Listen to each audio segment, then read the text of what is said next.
መፈንቅለ መንግስት በ4 ኪሎ እየተካሄደ ነው። ይህ ሊባኖስ ሚዲያ ነው። ሰብስክራይብ፣ ሼር፣ ላይክ አድርጉ ፕሊዝ።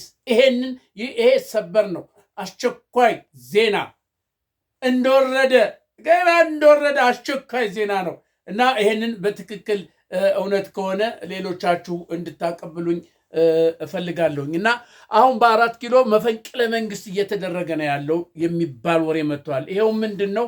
ዶክተር አብይ ለመሳሪያ ሽመታ ወይም ለመሳሪያ ግዢ በአዘርባይጃን እንደሄደ መምጣት አልቻለም፣ አልተመለሰም። ስለዚህ ያልተመለሰበት ምክንያት ደግሞ ምንድን ነው? በኢራቅና በኢራን መካከል ጦርነት ስለተደረገ በኢራንና በአሜሪካና በእስራኤል መካከል ጦርነት እየተካሄደ ስላለ ምንም አይነት የአየር ትራንስፖርት እንቅስቃሴ የለም። በዚህ የተነሳ ከአዘርባይጃን ዶክተር አብይ ሊወጣ አልቻለም። ስለዚህ መፈንቅለ መንግስት እያደረጉ እነማን ናቸው መፈንቅለ መንግስት ያደረጉ ብለን ስንጠይቅ መፈንቅለ መንግስት እያደረጉ ያሉ የኦሮሞ ሊቃንና የኦሮሞ ጄኔራሎች ናቸው። ይሄው ምንድን ነው? እነሱ አብይ እዛ ባለበት መፈንቅለ መንግስት ያደረጉት ምንድን ነው ብሎ ሲጠየቅ ፋኖ እየገሰገሰ እየመጣ ነው። ይሄ ስልጣናችን የኦሮሞን ስልጣን የኦሮሞን በትረ መንግስት ፋኖ ሊሰጥ ነው፣ ፋኖ ሊወስደው ነው። ስለዚህ ፋኖ ከመውሰዱ በፊት እኛ መፈንቅለ መንግስት አርገን እናያዘው ይሄን አጋጣሚ በሚል ስሌት ተነጋግረው መፈንቅለ መንግስት አድርገዋል ወይም ሊያደርጉ ነው የሚል ትክክለኛ ወሬ ከምንጩ ነው የመጣልኝ። ትክክለኛ ከዛው ከዋናው አብይ በሌለበት መምጣት በማይችልበት ሁኔታ ላይ እሱ በሌለበት ይሄንን ፋኖ እየገሰገሰ እየመጣ ነው። ስለዚህ በትረ መንግስቱን የኦሮሞን ስልጣን የኦሮሞን ኃይል ለፋኖ ሊወስደው ነው። ስለዚህ ፋኖ ከመውሰዱ በፊት እኛ አብይን አስወግደን ይሄንን ስልጣን መያዝ አለብን፣ ስልጣን ከኦሮሞ መውጣት የለበትም በሚል እነ ሽመልስ ይሄ የኦሮሞ ሊቃን በአጠቃላይ ተሰብስበው ይሄ ጄኔራሎች፣ ሻለቆች ኦሮሞ የሆኑ እነሱ ተሰብስበው መፈንቅለ መንግስት አድርገዋል። አሁን ሁሉም ባለ እንትን ይሄ ካቢኔ አባል ምናምን ይሄ ከአብይ ጋር የሄዱትን አይታቸዋል። እነሱ በሌሉበት መፈንቅለ መንግስት አድርገዋል ወይም ሊያደርጉ እየተማከሩ ነው የሚል ትክክለኛ የሆነ መረጃ መጥቶልኛል።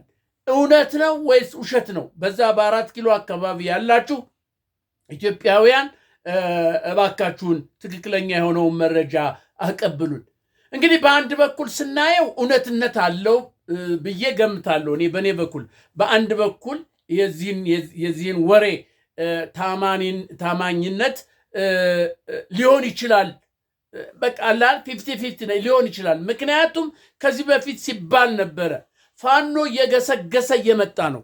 ፋኖ ማንም የሚያስቆመው ኃይል ያልተገኘም። በድሮም ቢባል በምን ቢባል ማንም ሊያስቆመው አልቻለም። ስለዚህ አሁን ፋኖ እየገሰገሰ ወደ 4 ኪሎ እየተጠጋ ነው። ስለዚህ ወደ 4 ኪሎ ተጠጋ። አዲስ አበባ ከገባ ፋኖ ደግሞ አዲስ አበባ በሙሉ ጥቅጥቅ ብሎ ገብቷል ራሱን ለውጦ። ስለዚህ ሆ ብሎ ሲነሳ የአብይ መንግስት ይገረስስና የአብይን መንግስት ይጥልና ፋኖ 4 ኪሎን ይቆጣጠራል፣ ስልጣኑን ይቆጣጠራል። ይህ ከመሆኑ በፊት ግን የኦሮሞ ሊቃን ተነጋግረው እነ መራራ ጉዲና አሉበት፣ እነ ዳውድ ኢብሳ ሁሉ አሉበት፣ የኦነግ መሪዎች ሁሉ አሉበት። ለምን ከኦሮሞ የስልጣን መውረድ የለበትም። ይህ ስልጣን ከኦሮሞ መወሰድ የለበትም። ስለዚህ ሊያስወስድ ያለብን አብይ ነው። ስለዚህ አብይ በሌለበት ይሄን ነገር እናድርግ በሚል ሁኔታ ወይም እየተማከሩ ነው፣ እየተነጋገሩ ነው፣ ወይም ደግሞ ፈጽመውታል። ነገ ወይም ከነገ ወዲያ በሬዲዮ ትሰማላችሁ፣ በቴሌቪዥን ትሰማላችሁ። ከዛሬ ጀምሮ አብይ ከስልጣኑ ተወግዷል የሚል ትሰማላችሁ ብዬ አስባለሁ። በሌላ በኩል ደግሞ ይሄ ምናልባት የጠላት ወሬ አብይን የማይወድ የኦሮሞን አገዛዝ የማይወድ ሰው ያስወራው ወይ ምኞቱን የገለጸበት ሊሆን ይችላል ብዬ ገምታለሁኝ። የኔን ግምት ነው። ጥላቻ ያለበት፣ የአብይ ጥላቻ ያለበት፣ የኦሮሞ ጥላቻ ያለበት፣ በአገዛዙ እንዳይቆይ የሚል ያለበት ጥላቻ ያለበት ፕሮፓጋንዳ የሚነሳ የእሱም ወሬ ሊሆን ይችላል የሚል ግንዛቤ አለኝ። ግን በእኔ እይታ እንደ አመዛኝ የማየው መፈንቅለ መንግስቱ እንደሚደረግ እውነት እንደሆነ ነው የምረዳው። ለምን? ፋኖ እየገሰገሰ እየመጣ ነው። ፋኖ ድል በድል እያለ ነው። ገስግስና በለው እያለ ነው። የአማራን ባንዳ የአማራን የእንግዴ ልጅ አጋድምና ረደው እያለ ፋኖ እየገሰገሰ እየመጣ ነው። ሰምታችኋል። ዛሬ የባህር ዳር ከአዲስ አበባ ባህር ዳር ከባህር ዳር ጎንደር የሚሄደው መንገድ አውራ መንገድ ተቆርጧል፣ ተይዟል። ፋኖ ቆርጦ ይዞታል። በቃ ምንም አይነት በዛ በኩል ትራንስፖርት አይካሄድም። የወታደር በዛ በኩል አይወጣም አይገባም፣ ሲቪል አይወጣም አይገባም። ስለዚህ ከፍተኛ ማጥቃት እየተደረገ ነው፣ ፋኖ እያደረገ ነው። በድሮንና በጀት ካልሆነ በስተቀር ሌላ በእግረኛ አልቻለም። ስለዚህ መንገድ ተዘግቷል። ታንከኛ እንዳይመጣ ይሄ ጦር ሰራዊት ምናምን ሄዶ እርዳታ እንዳይሰጥ ወደ ጎጃም መንገድ ተዘግቷል።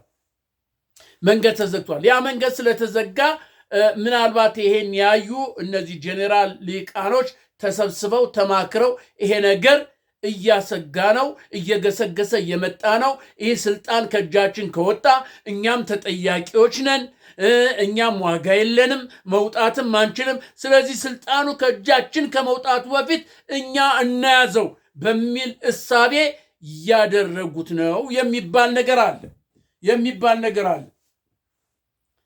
ፋኖ ግን እየገሰገሰ ነው። ገስግስና በለው እያለ ነው ፋኖ። አረ ቆራጥ ቆምጬ ፋኖ እንዴ እናንተ! ቆምጬ እኮ ነው ፋኖ። ቆምጫቸው ፋኖ። እንዴት ነው ፋኖ እንደዚህ ቀልድ አረጋችሁት እንዴ? ያርበደብድሃል። በፕሮፓጋንዳ በተኩስ በምናምን በሁሉ ነገር ፋኖ ያንቀጠቅጥሃል። 4 ኪሎን ፋኖ እያመሰ ነው። ይኸው ዛሬ መፈንቅለ መንግስት እናድርግ፣ አብይ በዛው እንደወጣ ነው የቀረ አልተመለሰም። ስለዚህ ይሄን አጋጣሚ ተጠቅመን መፈንቅለ መንግስት አድርገን የኦሮሞን ስልጣን መንግስተ ብትር ማጽናት አለብን፣ ከእጃችን መውጣት የለብንም የሚል የኦሮሞ ልሂቃን የኦሮሞ ጄኔራሎች ምሁራኖች ተሰብስበው ይሄንን ወስነዋል። ወይ አድርገዋል ወይም ሊያደርጉት ነው። ይህን ትክክለኛ የሆነ መረጃ ነገ ከነገ ወዲያ እንሰማለን። እርግጠኛ ነኝ። ይህንን ወሬ የሰጠኝ ያቀበለኝ ሰው ትክክለኛውን መረጃ ነገ ደግሞ በደንብ አድርጎ ሊሰጠኝ ሊያቀብለኝ ይችላል። ግን ፋኖ መፈንቅለ መንግስት ተደረገም አልተደረገም ፋኖ እየገሰገሰ ነው። መፈንቅለ መንግስት ተደርጎም 4 ኪሎ ወንበር ላይ ኦሮሞያ መንግስት ቢቀመጥም ፋኖ ግን እየመጣ ነው። በሰሜን እየመጣ ነው፣ በደቡብ እየመጣ ነው፣ በምስራቅ እየመጣ ነው፣ በምዕራብ እየመጣ ነው፣ በዚህ በአምቦ በኩል እየመጣ ነው። የሰላሌ ኦሮሞዎች ከፋኖ ጋር ቆመዋል፣ አይታቸዋል። በሰላሌ በኩል በደብረ ሊባኖስ በእንሳሮ ያሉት አሁን ወደዚህ እየመጡ ነው። አባይን ተሻግረው እየመጡ ነው። ይሄ ሁሉ መረጃ አላችሁ። አሁን ፋኖ እየገሰገሰ ነው። መንገድ ሁሉ ተቆርጧል። የወሎውን አይታቸዋል። የሸዋው እዚህ አፋፍ ላይ ደርሷል። ወደ ደብረ ዘይት ሞጆ አካባቢ የሸዋው በሚስጥር ገብቷል በአቋራጭ። ስለዚህ አሁን ዙሪያውን ምንድነው አዲስ አበባ ዙሪያዋን ተከባለች። ከዚህ አንጻር ነው ይሄንን መፈንቅለ መንግስት ለማድረግ የተነሱት። ስለዚህ ይሄኛው ትክክለኛ ወሬ ነው ብዬ በበኩሌ ልወስደው እችላለሁ። ግን መፈንቅለ መንግስት ተደረገም አልተደረገም የ4 ኪሎ መንግስት አልቆለታል። የብልጽግና መንግስት አልቆለታል። እመኑኝ አልቋል። ይሄ ነው አልቋል።